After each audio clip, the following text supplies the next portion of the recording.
Hi, Drew. Wonderful seeing you here. Hey Martin, nice to see you and our new way of meeting in the age of quarantine. Yeah, how are things in New York? They're kind of scary. Yeah.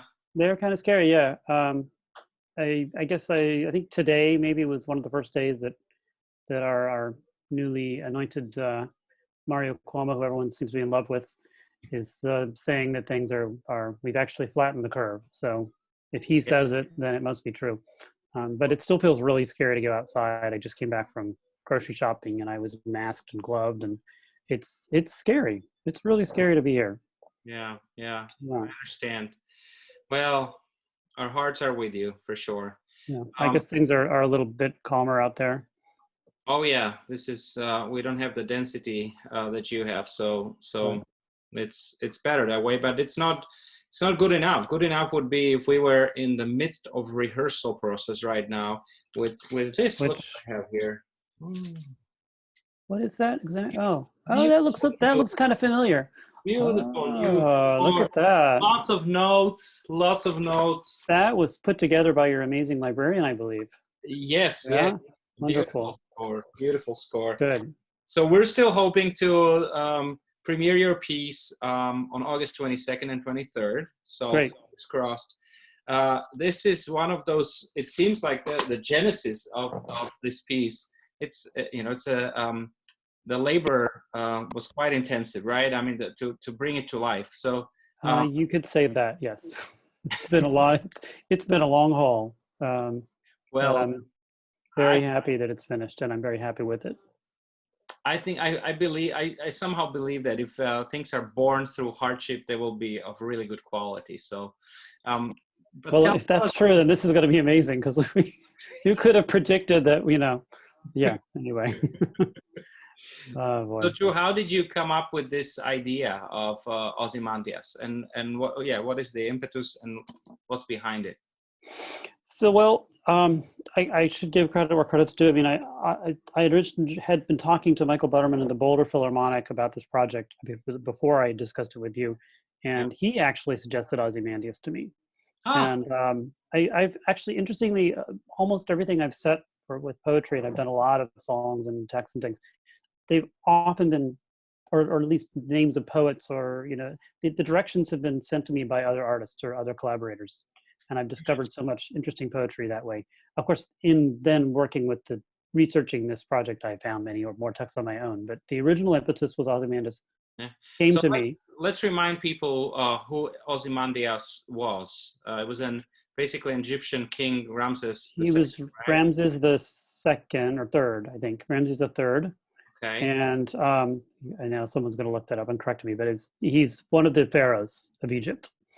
Yeah. And so what happened was in the turn of the 20th century.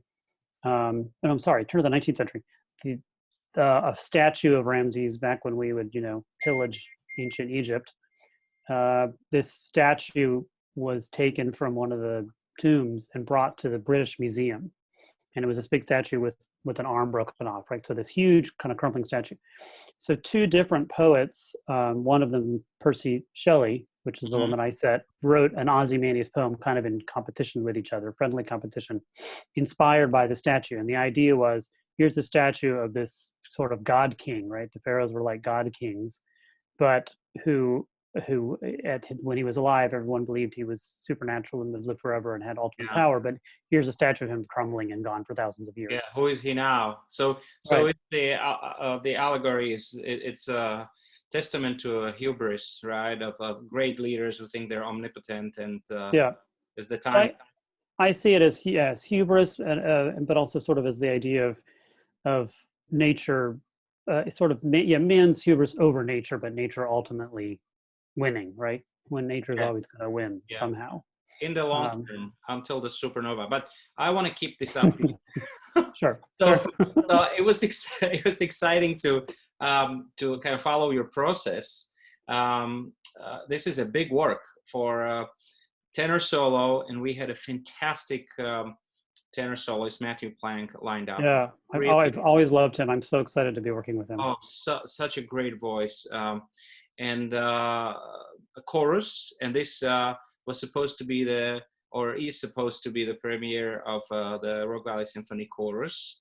And which of is course, great.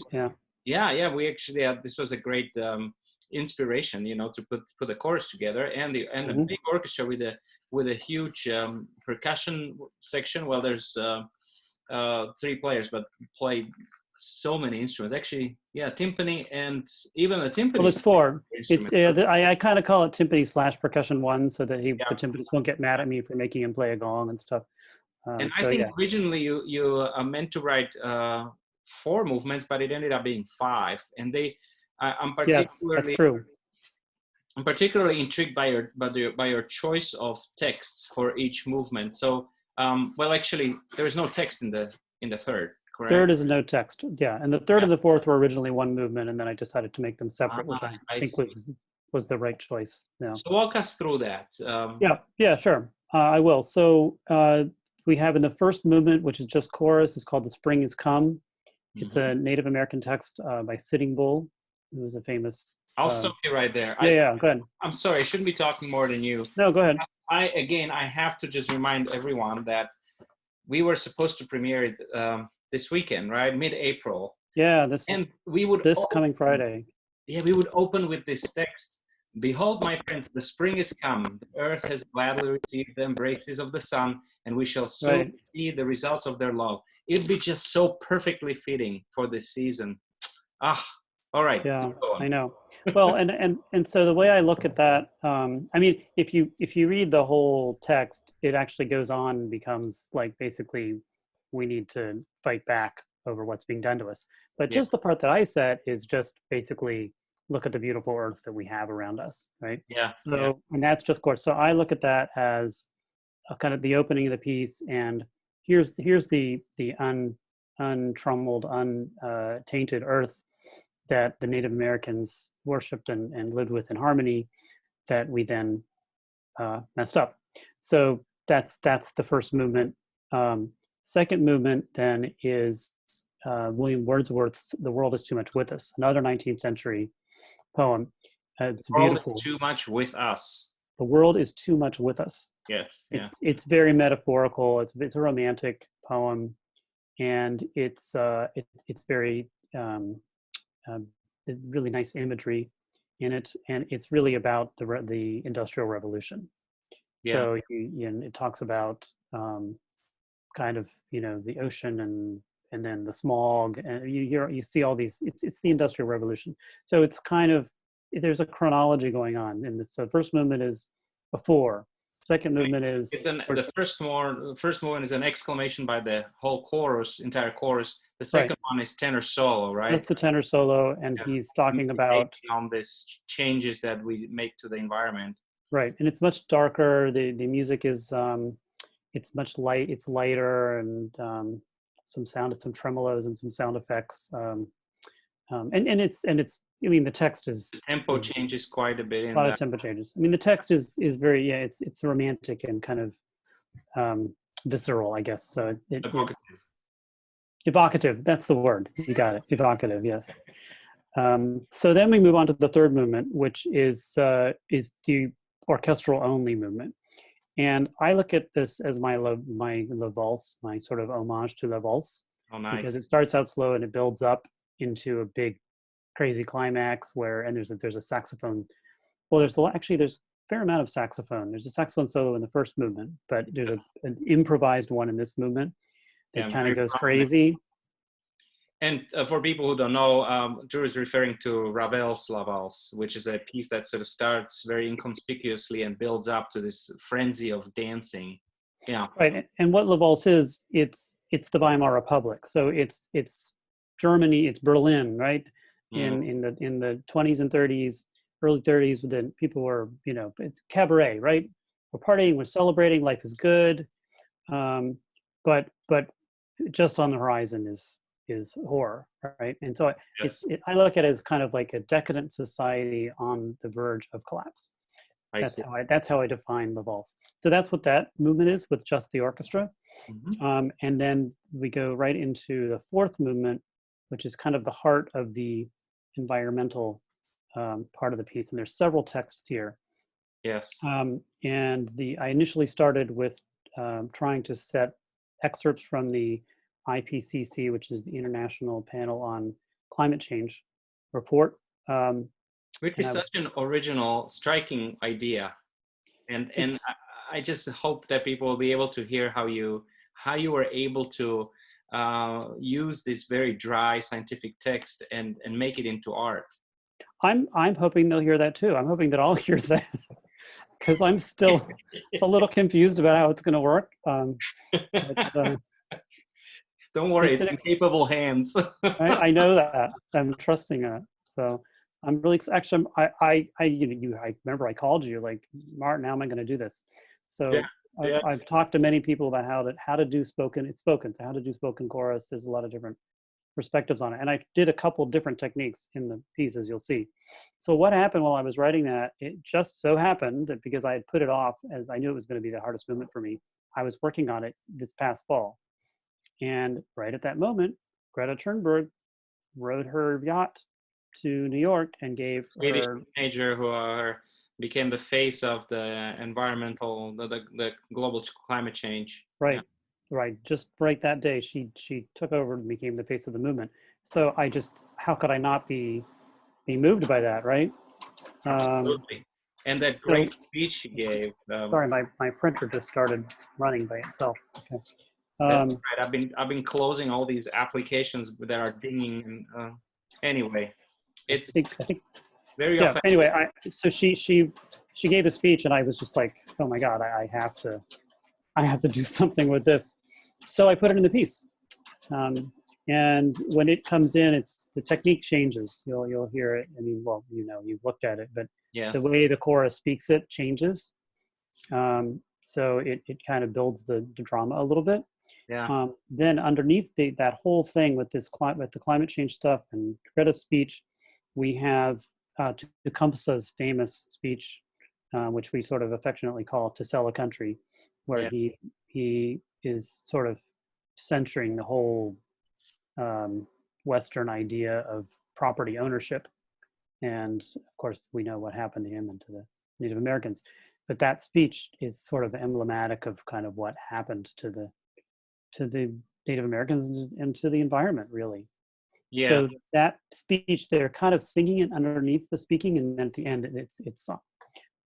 So in our chronology, we've gone from the world untainted, beginning the tainting of it, the sort of decadent, ecstatic, life is good, then into what's happening right now, right? So the IPCC really is like, this is a report on what's happening right this minute and what we can expect.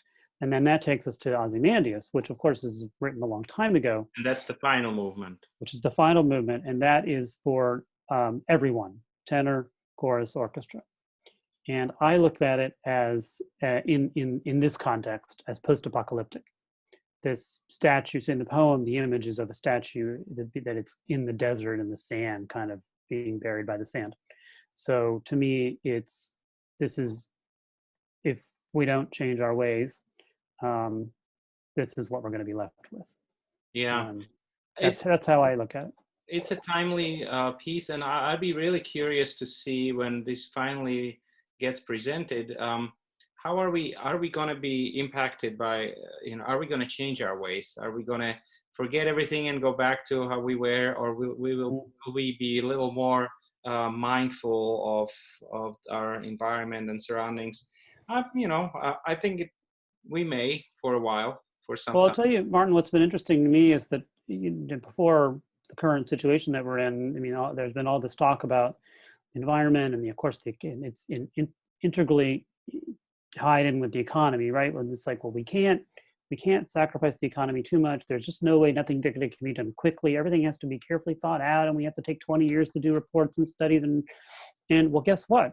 When everyone looks like we could die overnight, we can cut emissions in half in 2 weeks. Boom, It's done. I mean, it is actually possible. Now, I'm not arguing that there's millions of people suffering horrifically from the economy because of these shutdowns, but it is actually possible to stop to reduce pollution quickly. It is possible.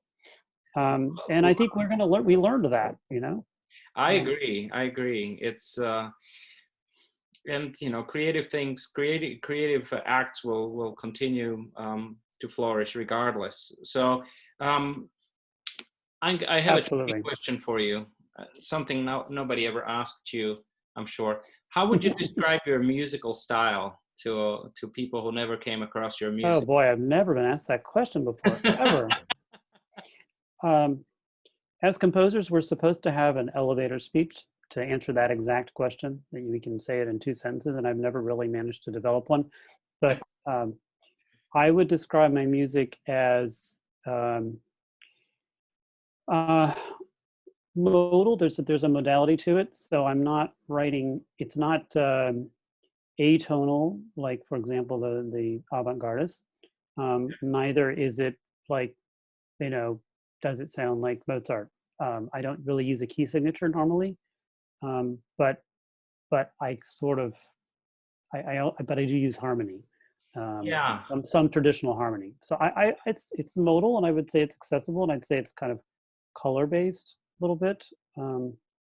It's not I really think that's a helpful, is it? great description. Yeah, we actually used the opening lines from your first movement to audition the choir members for the Rogue Valley Symphony chorus. They had a list of things they had to sing, and then we used this as a sightseeing exercise. And I was actually blown away how easily they were able to grasp it. So in your music, there's you didn't abandon melody. If you want a melody to carry things through, it's there. And yeah, the music can be